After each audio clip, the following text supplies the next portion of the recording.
హ్మ్. అలాగే భక్తుల మనోభావాల గురించి మనం మాట్లాడుకోవాల్సొస్తే, తిరుమల తిరుపతి దేవస్థానంలో లడ్డూలో నెయ్యి కల్తీ అంశం సార్. అది ఎంత దుమారం రేపిందో తెలిసిందే. ఇంకా ఆ కేస్ అనేది ఒక కొలిక్కి రాకుండా ముందుకు వెళ్తూనే ఉంది. మరి ఇవన్నీ కూడా మనోభావాలు దెబ్బతీయకుండా, ముందు ముందుగా ఇలాంటివి పునరావృతం కాకుండా ఉండాలి అంటే, మీరు ఈవోగా ఉన్న సమయంలో ఎలాంటి లోపాలు ఇక్కడ గుర్తించడం జరిగింది? దీని మీద రాజకీయ ప్రమేయం ఎంతుంటుంది? రాజకీయ ప్రమేయం కంటేనమ్మా, హ్మ్. మనకి నేను ఇందాక అన్నట్టుగా ధనార్జన ఇవాళ సమాజంలో ఒక పెద్ద జాడ్యం అయిపోయింది. హ్మ్. ప్రతి ఒక్కరికి కూడా ఎంత త్వరగా డబ్బులు సంపాదించాలి, ఏ మార్గం ద్వారా సంపాదించాలన్నది విచక్షణకి పక్కన పెట్టేశారు అందరూ కూడా. ఏదో రకంగా డబ్బులు సంపాదించాలి. దాంతో ఆ జాడ్యం అందరినీ కూడా ఇలాంటి ప్రవర్తనలోకి తీసుకెళ్తోంది. నేను తిరుమల తిరుపతి దేవస్థానంలో పనిచేస్తున్నప్పుడు కూడా అనేక మంది ఇలాంటి చిన్న చిన్న కంప్లైంట్స్ వచ్చేవారు. కానీ నేను ఒక విచిత్రమైన శిక్షణా స్మృతిని ఆ రోజుల్లో ప్రయోగంగా చేశాం. అది ఏమిటంటే, సామాన్యంగా గవర్నమెంట్ డిపార్ట్మెంట్లో ఎవరైనా తప్పు చేస్తే వారిని సస్పెండ్ చేస్తాం. హ్మ్. సస్పెండ్ చేసి ఎంక్వైరీ చేస్తాం. ఎంక్వైరీ చేసిన తర్వాత సపోజ్ వాళ్ళు చేసిన తప్పు నిరూపణ జరిగింది, ఆ ఎంక్వైరీ ఆఫీసర్ గారు కనుక అవునండి మలానా గోపాలరావు గారు తప్పు చేశారు అని నిరూపణ జరిగినట్టుగా చెప్పారనుకోమ్మా, మనం విధించే శిక్ష ఏమిటంటే ఒక ఇంక్రిమెంట్ మూడు మూడు సంవత్సరాలు విత్హెల్డ్ అవ్వడం, లేదా 2 ఇంక్రిమెంట్లు విత్హెల్డ్ అవ్వడం. ఆర్థిక రకమైన భారం ఆ కుటుంబం మీద పడటానికి వీలుగా మనం రాసి పెట్టుకున్నాం మన పనిష్మెంట్ అంతా కూడా. అంతేగాని వ్యక్తిలో మార్పు తీసుకొచ్చే ప్రక్రియ కాదు. తప్పు చేసింది యజమాని, శిక్ష అనుభవించేది భార్య, పిల్లలు. అందుకని దీన్ని మేము ఆ రోజులు ఉన్న సిబ్బందిని దీన్ని మార్పు తీసుకొచ్చి కొంతవరకు ఇలాంటి వాడికి 3 నెలలు గోశాలలో పని అప్పచెప్పండి. వీడు వెళ్ళి 3 నెలలు గోశాలలో పనిచేస్తాడు పనిష్మెంట్కి. 3 నెలలు అక్కడ బాగా పనిచేశాడు అని మనకి రిపోర్ట్ వస్తే పనిష్మెంట్ అయిపోయింది, యథావిధిగా నువ్వు మళ్ళీ మీ విధుల్లోకి వెళ్ళచ్చు. లేదా అన్న వితరణ కేంద్రానికి 2 నెలలు వేయండి, అక్కడ కేవలం సర్వింగ్ చేయాలి. అతను వాస్తవంగా అక్కడ కూర్చుని డబ్బులు శాంక్షన్ చేసే పోస్ట్ అతుంది, కానీ అన్న వితరణ కేంద్రంలో కూర్చుని అన్నాన్ని అందరికీ ఇస్తున్నాడు, అక్కడ అందరికీ ఆకలి తీరుస్తున్నాడు, ఆ భావాలను చూస్తున్నాడు, ఆ భక్తులతో ఇంటరాక్ట్ అవుతున్నాడు. బహుశా ఆయనలో ఒక రకమైన పశ్చాత్తాపానికి అవకాశం మనం ఇస్తున్నాము. అతను ఎప్పటికప్పుడు నెమరు వేసుకుంటాడు. ప్రతిరోజు ఆ గోశాలకు వెళ్ళి ఆ ఆవు పేడ ఎత్తడం, ఆవుని కడగడం, ఆ ఆవు పొదుగు కడగడం, ఆ పాలు మొయ్యడం, గోవుకి కావలసిన మేత పెట్టడం, గోగ్రాసం అందించడం, ఇది అన్నీ చేస్తున్నప్పుడు అతనిలో ఒక పశ్చాత్తాప భావం వచ్చే అవకాశం ఉన్నది. మన శిక్షణా స్మృతిలో కూడా జైలుని మనం ఏమంటామంటే కరెక్షనల్ అడ్మినిస్ట్రేషన్ అంటాం. వ్యక్తిలో పనితీరు మెరుగవడానికి, ప్రవర్తన లోపాలని మార్చడానికి ఏర్పాటు చేసుకున్న వ్యవస్థ. ప్రభుత్వంలో ఇది అలాగో చేయలేకపోతున్నారు, కనీసం తిరుమల తిరుపతి దేవస్థానంలో చేద్దామని చెప్పి మేము ప్రయోగంగా తీసుకొచ్చాం. ఫలితాలు బాగా ఉన్నాయని నాకు అనిపించింది ఆ రోజుల్లో. తర్వాత మరి దాన్ని తదనంతరాన్ని వచ్చిన ఈఓస్ కంటిన్యూ చేయలేదు. చేసుంటే ఈ పాటికి అనేక మార్పులు చూసేవాళ్ళం. ఆ విధంగా మనం చేయాలమ్మ. ఇవన్నీ ధర్మక్షేత్రాలు. ధర్మాన్ని పదే పదే పదే పదే మనకి చెప్తే అది మనకి వంట పడుతుంది. మన జ్ఞాపక శక్తి మందగిస్తోంది, మనలో ఉన్న పట్టుదల క్షీణిస్తోంది. కాబట్టి ఇవన్నీ ఒకసారి విని జీవితకాలం అంతా కూడా నాకు ఒక ప్రవచనం చాలు అని చెప్పుకోలేకపోతున్నాం.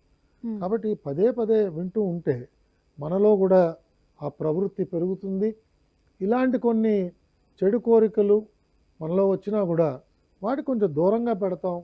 మనకు కనిపించే ధనం మంది కాదు, మనకు కనిపించే ప్రవర్తన ఆమోదయోగ్యంగా ఉండాలి అని సమాజంలో ఇవాళ అనేక రుగ్మతలకు కూడా కారణం మానసిక ప్రవృత్తి. కాబట్టి ధార్మిక సంస్థల్లో కూడా దీన్ని మనం పెంపొందించుదామని చెప్పి కొంత ఆ దిశగా ప్రయత్నం చేసాం.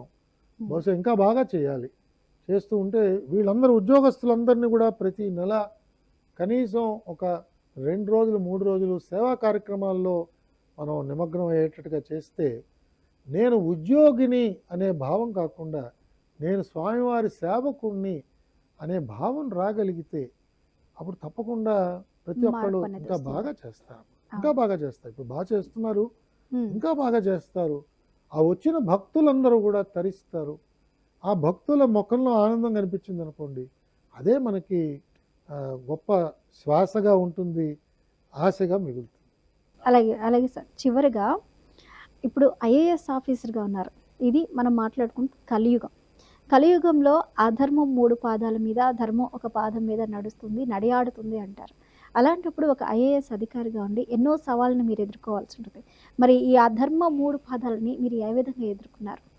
తెలియదమ్మా, అంటే ఉమ్, నాకు ట్రైనింగ్లో ఉన్నప్పుడే నేను విన్నది ఏంటంటే, మన పేరు ఊరు మనకంటే ముందే ప్రచారంలోకి వచ్చేస్తుంది.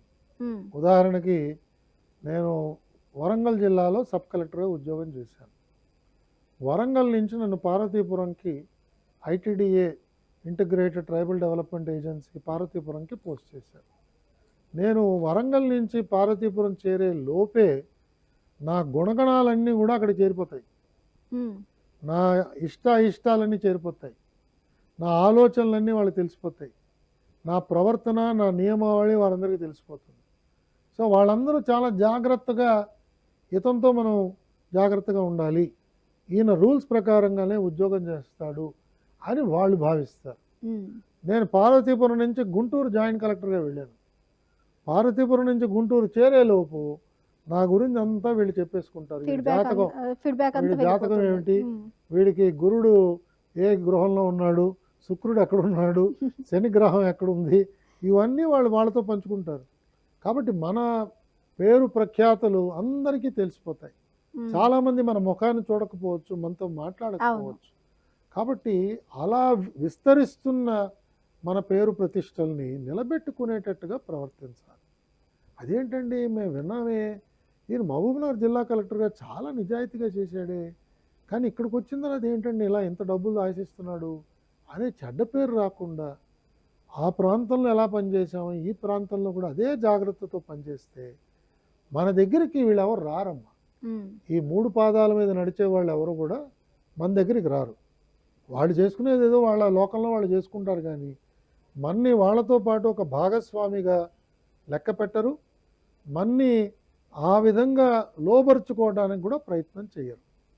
మన వల్ల ఈ పని అవుతుంది అంటే పరిగెత్తుకు వస్తారు. ఉమ్, మన వల్ల ఈ పని అసలు కాదు అన్నప్పుడు మన 2 మైళ్ళ దూరంలో పెట్టేస్తారు. నేను అనేక మంది శాసనసభ్యులు నాతో ఇలా మాట్లాడినప్పుడు కూడా నేను చూశాను. ఉమ్. వారు నాతో క్లియర్గా చెప్పారు, సార్ ఈ విషయంలో మీరేం చేస్తారు సార్, మీరేం చేయరు మాకు తెలుసు, అందుకే మేము మీ దగ్గరికి రాలేదండి. అంటే అందుకే మిమ్మల్ని అడిగిన రాజకీయ ప్రమేయం వీటి మీద ఏ వాళ్ళు విధంగా ఏమందరు రారమ్మా. ఉమ్, ఒకవేళ రూల్ ప్రకారంగా ఉంది, రూల్ ప్రకారంగా ఉండి కూడా ఆ ఉద్యోగికి అన్యాయం జరిగింది, రూల్ ప్రకారంగా ఉండి కూడా ఆ వ్యక్తికి హౌసింగ్ కాలనీ శాంక్షన్ అవ్వలేదు, అప్పుడు వాళ్ళ మన దగ్గరికి వచ్చి ఫైట్ చేస్తారు. ఉమ్, ఎందుకంటే వాళ్ళకి తెలుసు రూల్ ప్రకారంగా ఈయన వెళ్తాడు కాబట్టి, ఇది ఈయనకి అవుతుంది. రూల్ ప్రకారంగా జరగలేదండి అని చెప్తే చాలు ఈయన చేస్తాడు అని మన దగ్గరికి వచ్చి చెప్తారు. ఉమ్, సో రాజకీయ ప్రమేయం ఉంటుంది, కానీ దానివల్ల నష్టం సమాజానికి ఎప్పుడు ఉండదమ్మా. కాబట్టి రాజకీయ నాయకులు మనతో బాగానే ఉంటారు, మనతో గౌరవంగా మాట్లాడతారు, ఉమ్, కానీ వాళ్ళకి తెలుసు ఈయన ఒక రేఖ గీసుకున్నాడు, ఆ రేఖ దాటి వెళ్ళి ప్రవర్తన ఉండదు అని మనకు దూరంగా ఉంటారు. ఆ విధంగా నాకు పెద్ద ఎక్కువ సమస్యలు రాలేదు. వచ్చిన సమస్యలు ఏవో కొన్ని వచ్చాయి, తప్పదు. వాటి మీద కూడా నేను ఉన్నట్టుగా చెప్పడం వల్ల నేను జాగ్రత్తగానే ఏ రకమైన దెబ్బకు తగలకుండా భౌతికంగా కానీ మానసికంగా కానీ నేను పదవీ విరమణ కూడా చేయగలిగాను.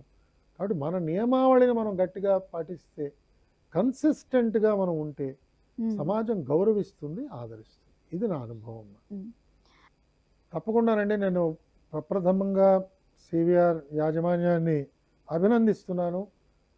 ప్రజలకి సమాజానికి కావలసిన నైతిక విలువలు, ధర్మ ప్రవర్తన గురించి ఇలాంటి కార్యక్రమాలు నిర్వహిస్తున్నారు. అనేక మంది నిష్ణాతులు వచ్చి మాట్లాడుతున్నారు మీ స్టూడియోల్లో. తప్పకుండా ప్రతి ఒక్క ప్రేక్షకుడు కూడా మనం ధర్మంలో జీవిస్తే మన జీవితమే సుఖపడుతుంది, మన జీవితమే మెరుగవుతుంది, మనకే ఆనందం మిగులుతుంది అనే ఒక గట్టి విశ్వాసంతో మనం ఆచరిద్దాం. ధర్మానికి మతానికి ఏమాత్రమైన లింక్ లేదు. ధర్మం అన్నది మన క్షేమం కోసం ఏర్పాటు చేసుకున్నాం. అలాగే ఆ ప్రవృత్తి పెరగడానికి ధార్మిక కార్యక్రమాలు కూడా చాలా సేవా కార్యక్రమాలు ఉన్నాయి. అలాంటి కార్యక్రమాల్లో నిమగ్నం అవ్వండి. దగ్గరలో ఉన్న మీ దేవాలయంలో ఎలాంటి సేవ చేయొచ్చో మీరు వెళ్ళి నిమగ్నం అవ్వండి. దేవుణ్ణి కేవలం మన కోరికలు తీర్చడమే కాకుండా ఇతర భక్తుల యొక్క అవసరాలు తీర్చడానికి మీరు కనుక పూనుకుంటే మంచి అనుభూతి మీకు లభిస్తుంది. ఆ విధంగా సివిఆర్ ప్రేక్షకులందరినీ కూడా ధర్మ ప్రవృత్తి వారి వారి నిజ జీవితంలో ఆచరించడానికి పూనుకుంటారని చెప్పి నేను విశ్వసిస్తూ వారందరికీ కూడా ఈ ప్రయత్నంలో శుభ ఫలితాలు లభించాలని ఆకాంక్షిస్తూ సెలవు తీసుకుంటున్నాను. నమస్కారం. థ్యాంక్ యూ సుబ్రహ్మణ్యం గారు. Thank you so much. ఎన్నో చక్కటి విషయాలు ఆధ్యాత్మిక పరంగా కావచ్చు, మీ కెరీర్ వైజ్ కావచ్చు, మా ప్రేక్షకులకి మంచి సలహాలు, సూచనలు, చక్కటి విషయాలు చెప్పినందుకు ధన్యవాదాలు. నమస్కారం. నమస్కారం. చూశారు కదా, ఇది ఈనాటి ఆధ్యాత్మిక సౌరవం. కీప్ వాచింగ్ సివిఆర్ ఓం.